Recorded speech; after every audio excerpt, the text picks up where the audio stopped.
Hello दोस्तों, welcome back to JR college.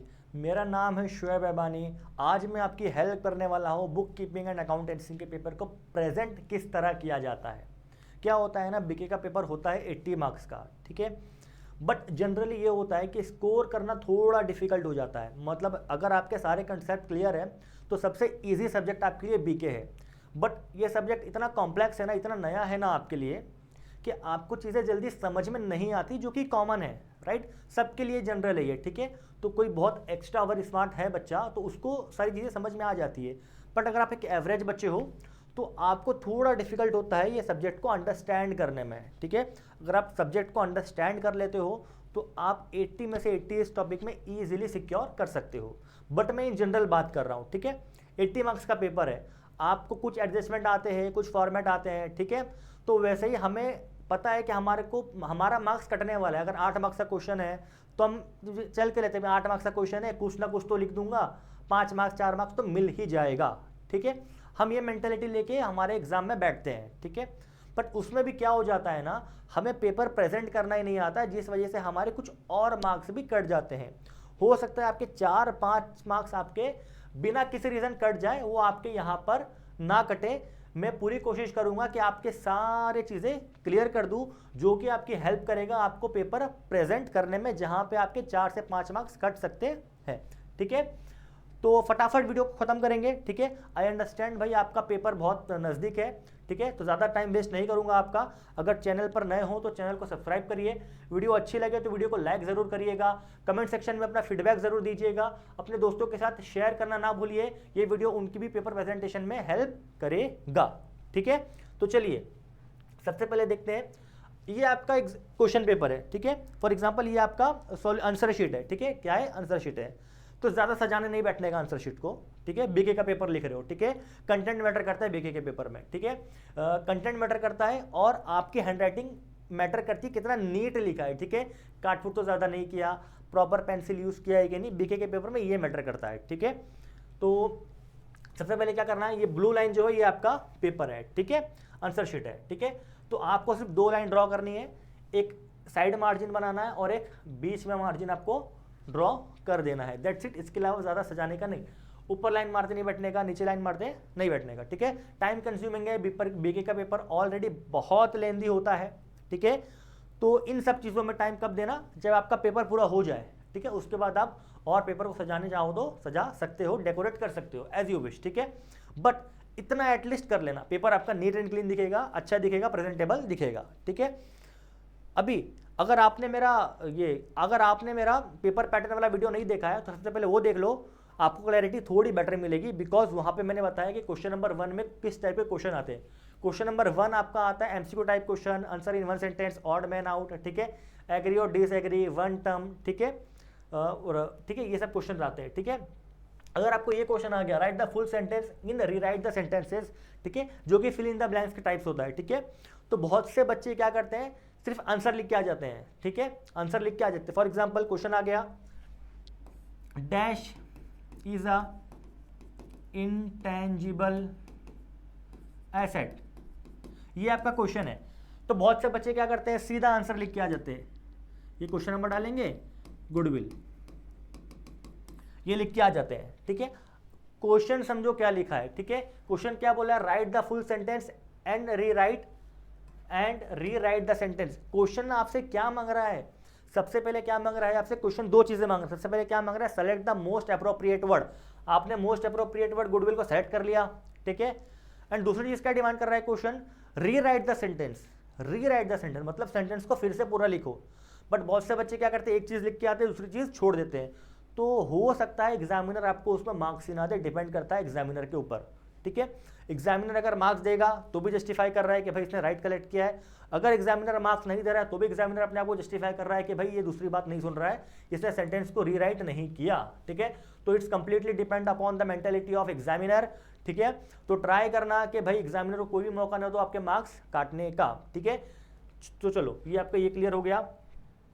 Second, जो भी अकाउंट्स आप बनाओगे उसमें कुछ बातें आपको ध्यान रखनी है जो कि प्रेजेंटेबल होगी, ठीक है, मतलब देखने में अच्छी लगेगी, ठीक है।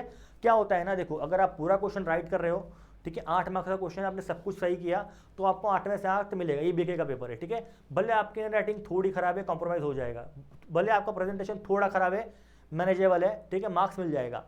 बट ऐसे बहुत कम बच्चे होते हैं, 100 में से 2 बच्चे होंगे, 3 बच्चे होंगे जिनका जो पूरा का पूरा राइट करके आते हैं, पूरा का पूरा पेपर। ठीक है, जब जनरली क्या होता है, सारे बच्चे को 1 क्वेश्चन आएगा, 2 क्वेश्चन आएगा, और बाकी क्वेश्चन में उनको थोड़ा सा एफर्ट डालना पड़ता है, थोड़ी तकलीफ होती है उनको। ठीक है, तो वो स्टेप मार्क्स के ऊपर ही डिपेंड होते हैं। ठीक है, तो अब हमें स्टेप मार्क्स चाहिए तो पेपर को और क्लीन रखना पड़ेगा हमें, बिकॉज स्टेप मार्क्स का हमने लिख के आया, एग्जामिनर हो सकता है 3 मार्क्स दे दे, हो सकता है 4 मार्क्स दे दे, हो सकता है 4.5 मार्क्स दे दे, डिपेंड करता है आपने कितना कंटेंट लिखा एंड आपका प्रेजेंटेशन कैसा था। तो presentation is matter in book keeping and accountancy. ठीक है, तो किस तरह प्रेजेंट करना है, सबसे पहले आप कोई भी चीज़ का अकाउंट बना लोगे। ठीक है, फॉर्मेट आपको याद होना चाहिए हर एक टॉपिक का। ठीक है, आप मेरा पुराना वीडियो जाके देख लो जो मैंने बनाया था पेपर पैटर्न के ऊपर, वहाँ पे आप पहले डिसाइड कर लो कि कौन सा टॉपिक आप ट्राई करने वाले हो, कौन सा टॉपिक आप ऑप्शन में छोड़ के जाने वाले हो। ठीक है, उस हिसाब से आपको क्या करना है, पेपर पैटर्न को, ये फॉर्मेट को याद कर लेना है। ठीक है, अभी आप क्या कर रहे हो, फॉर एग्जाम्पल कोई अकाउंट बना रहे हो। ठीक है, तो वहाँ पे वो क्या क्या ध्यान देना है, सबसे पहले डेबिट लिखना नहीं भूलना है। ठीक है, क्रेडिट लिखना नहीं भूलना है। ठीक है, पर्टिकुलर्स अमाउंट लिखोगे तो उसके पास रुपीस का साइन बना देना, थोड़ा अच्छा लगता है, थोड़ा प्रोफेशनल लगता है। ठीक है, सेम क्रेडिट साइड भी करना, अमाउंट लिखना और रुपीस लिख कर आना। ठीक है, तो क्या क्या क्या लिखना है, डेबिट लिखना है, क्रेडिट लिखना है, कौन सा अकाउंट बना रहे हो, फॉर एग्जाम्पल आप प्रॉफिट एंड लॉस अकाउंट बना रहे हो तो यहाँ पे लिखना प्रॉफिट एंड लॉस अकाउंट। ठीक है, लिखना ज़्यादा से ज़्यादा लिखने का कोशिश करो। ठीक है, बीके के पेपर में। ठीक है, गलत होगा नहीं सोचने का, पहले ट्राई करो राइट लिखने का, नहीं आता है तो आप अपने दिल की सोचो, दिमाग की सोचो। ठीक है, कि भाई इधर क्या आ सकता है। देखो, आपने क्लासेस लिए होंगे, ठीक है, यूट्यूब पे वीडियो देखे होंगे, ठीक है, आपने स्कूल में लेक्चर्स लिए होंगे, तो कहीं ना कहीं आपके सबकॉन्शियस माइंड में है ना वो चीज़ें सेट होती है। आपको लगता है कि मैं गलत कर रहा हूँ, बट वो जनरली गलत नहीं होती है, आपका सबकॉन्शियस माइंड में वो सब चीज़ें सेट होती है। ठीक है, तो ट्राई करो यार, पेपर छोड़ के नहीं आना है, नहीं आता है ना, मैं इसलिए बोल रहा हूँ फॉर्मेट देख लो कि भाई फॉर्मेट किस तरह होता है क्वेश्चन का, बाकी आपको आप बैठ जाओ, अंडरस्टैंडिंग लेके बैठ जाओ, थोड़ा रिकॉल करने का कोशिश करो, your subconscious mind will definitely help you out. ठीक है, तो क्या करना है, फॉर्मेट बनाना है, सबसे पहले वो क्वेश्चन ट्राई करना है जो आपको आते हैं, उसके बाद वो अटेम्प्ट करना है जो आपको थोड़े बहुत आते हैं, और लास्ट में अगर टाइम बच गया आपके पास तो वो ट्राई करना है जो आपको लग रहा है कि आपको बिल्कुल नहीं आता। बस फॉर्मेट बना दो, क्वेश्चंस को अच्छे से देखो, ट्रस्ट में आप अच्छी खासी एंट्री करके आओगे और आपको स्टेप के 3 से 4 मार्क्स मिल जाएंगे। ठीक है बेटा, बी पॉजिटिव, नेगेटिव नहीं होना है। अगर आपको पेपर डिफिकल्ट लग रहा है तो सिर्फ आपको डिफिकल्ट नहीं लग रहा है, जो टॉपर होगा उसको भी पेपर डिफिकल्ट लगेगा, बिकॉज ये सबसे डिफिकल्ट सब्जेक्ट है आपके सिलेबस का। ठीक है, तो जो फीलिंग आपको हो रही है भाई डिफिकल्ट जाएगा, समझ में नहीं आ रहा है, ये बात मुझे भी पता है, एग्जामिनर को भी पता है, पेपर सेटर को भी पता है। ठीक है, तो आपका पेपर उस तरह से ही बना होगा, उसी तरह से चेक होगा। ठीक है, तो ज़्यादा टेंशन मत लेना, मैंने आपके लिए इंपॉर्टेंट क्वेश्चन के वीडियोज़ भी बनाए, वो भी आप रेफर कर लेना, पेपर पैटर्न को भी रेफर कर लेना। ठीक है, हाँ, तो ये कर लेना है। ठीक है, और इन द बुक्स ऑफ नहीं लिखना भूलना है किसके बुक्स बना रहे हो, और ईयर एंडेड भी लिखना नहीं भूलना है। किसके लिए, अगर आप किसी चीज़ का अकाउंट्स बना रहे हो तो। अगर बैलेंस शीट है, बैलेंस शीट पे डेबिट क्रेडिट नहीं आता बेटा, याद रखना। ठीक है, अगर आप बैलेंस शीट बना रहे हो तो यहां पे डेबिट क्रेडिट नहीं आता, सिर्फ क्या आएगा, लायबिलिटीज और एसेट्स। ठीक है, डेबिट क्रेडिट किसके ऊपर होता है, अकाउंट्स के ऊपर, and balance sheet is not an account, it's an statement. ठीक है बेटा, याद रखना, बहुत से बच्चे गलतियां कर देते हैं, थोड़े कंफ्यूज हो जाते हैं कि भाई बैलेंस शीट के ऊपर भी डेबिट क्रेडिट लिख दे, but debit credit balance sheet के ऊपर नहीं आता, because it is not an account, it's an statement. Clear है, चलो। वर्किंग नोट बेटा, वर्किंग नोट बहुत ज़रूरी चीज़ है। ठीक है, वर्किंग नोट लिखना मत भूलना, क्योंकि वर्किंग नोट जो होता है बेटा वो आपके आंसर का ही पार्ट होता है। ठीक है, फॉर एग्जांपल आपको डेप्रिसिएशन निकालने बोला तो आप क्या करते हो, जनरली आंसर शीट के लास्ट पेज पे सॉल्व करने लगते हो, क्वेश्चन पेपर में सॉल्व करने लगते हो, वैसा नहीं करना है। ठीक है, आपको कहाँ करना है, फॉर एग्जांपल आप एग्जांपल दे रहा हो कि आप ये कर रहे हो, फाइनल अकाउंट कर रहे हो। ठीक है, फाइनल अकाउंट में 3 चीज़ें बनती है, सबसे पहले ट्रेडिंग अकाउंट बनेगा, प्रॉफिट एंड लॉस बनेगा और बैलेंस शीट बनेगा। ठीक है, तो सबसे पहले आपको क्या करना है, फॉर्मेट बनाना है। ठीक है, क्वेश्चन देख के, और बैलेंस शीट के नीचे ही जस्ट नीचे आपको वर्किंग नोट हेडिंग करनी है और वहाँ पे आपको कैलकुलेशन करना चालू करना है। डेप्रिसिएशन मांगा, डेप्रिसिएशन दे दो, कैलकुलेट कर दो भाई, जो भी कैलकुलेट करना है उधर कैलकुलेट करो, इंटरेस्ट ऑन कैपिटल मांगा है उधर कैलकुलेट करो, इंटरेस्ट ऑन ड्राइंग्स मांगा है उधर कैलकुलेट करो। ठीक है।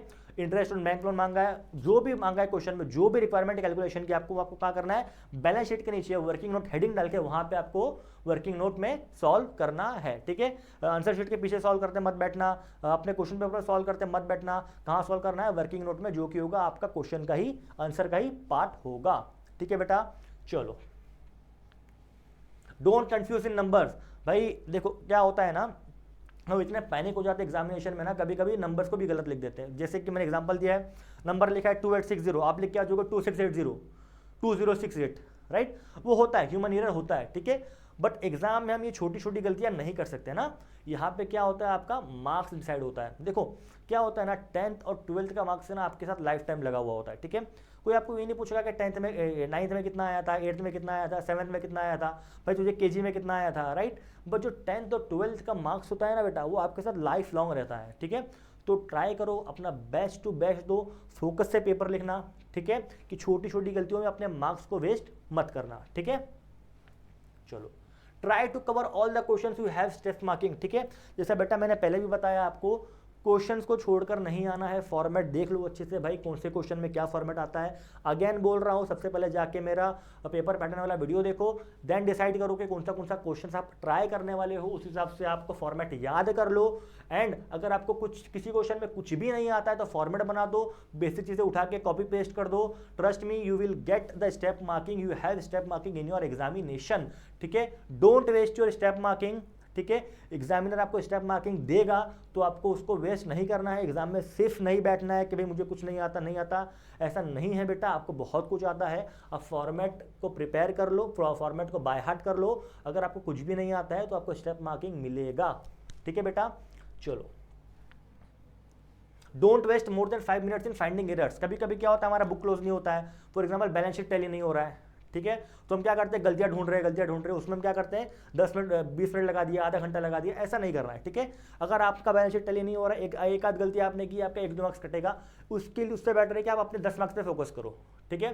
दूसरे क्वेश्चन पे ट्राई करो, दूसरे क्वेश्चन पे जितना आता है वो सॉल्व करो, ठीक है। ये 2 मार्क्स ढूंढने के चक्कर में आपका हो सकता है 10 मार्क्स चला जाए, ठीक है।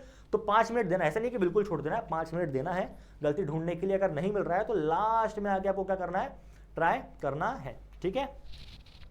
चलो, इफ एनी मिस्टेक हैपन, भाई बीके का पेपर है, गलतियां होती है नंबर्स में। कभी कभी क्या होता है, हम देखने में गलतियां कर देते हैं, कैलकुलेशन में गलतियां कर देते हैं, राइट। बाद में हमें रिकॉल होता है। अगर आपकी गलती होगी, आपने 18,000 लिख दिया, ठीक है, जो कि कुछ और आना चाहिए था, तो उसको इस तरह नहीं करना है, उसको आपको इस तरह नहीं करना है, सिर्फ एक लाइन ऐसा मार के क्या करना है, कट कर देना है, ठीक है। इससे क्या होता है, आपका पेपर थोड़ा नीट दिखता है, ठीक है। एंड लास्ट बोनस टिप दे रहा हूं आपको कि आखिरी के 10 मिनट में आपको क्या करना है, पहले चेक करना है कि आपने सारे अकाउंट्स के ऊपर डेबिट क्रेडिट लिखा है कि नहीं लिखा है। सबसे इंपॉर्टेंट, क्वेश्चन नंबर लिखा है कि नहीं लिखा है, ठीक है। अगर आपने फॉर एग्जांपल 12 मार्क्स आपको फाइनल अकाउंट आता है, आपने सब कुछ सही किया, सब कुछ टैली हो रहा है और आपने क्वेश्चन नंबर ही नहीं लिखा, तो आपको वहाँ पे क्या मिलेगा, 0 मार्क्स मिलेगा, ठीक है। तो इसीलिए आपको क्या करना है, क्वेश्चन नंबर पे फोकस करना है कि भाई आपने क्वेश्चन नंबर लिखा है या नहीं लिखा है। अगर आप क्वेश्चन नंबर नहीं लिखते हो तो आपको डायरेक्टली क्या मिलेगा, 0 मार्क्स मिलेगा और आपकी कोई सुनवाई भी नहीं होगी, ठीक है बेटा। ये था कुछ प्रेजेंटेशन का, मैंने आपको टिप्स बता दिया किस तरह पेपर को प्रेजेंट करना है, ठीक है। कुछ आप अपनी स्किल्स भी यूज़ कर सकते हो पेपर को प्रेजेंट करने के लिए, ठीक है। एंड ट्राई करो कि भाई मैक्सिमम क्वेश्चंस को आप ट्राई करके जाओ। बुक कीपिंग एंड अकाउंटेंसी को आपको पढ़ के समझ में नहीं आएगा, you have to practise, there is no replacement of practice in book keeping and accountancy, so practice is must. हर टॉपिक का 2-2, 3-3 क्वेश्चन आपको प्रैक्टिस करके जाना है, बिना प्रैक्टिस के आपको नहीं जाना है। 2 से 3 क्वेश्चन मिनिमम बता रहा हूँ मैं, मैक्सिमम करोगे तो आपके लिए अच्छा है, ठीक है। तो ज़्यादा टाइम नहीं लेता हूँ आपका।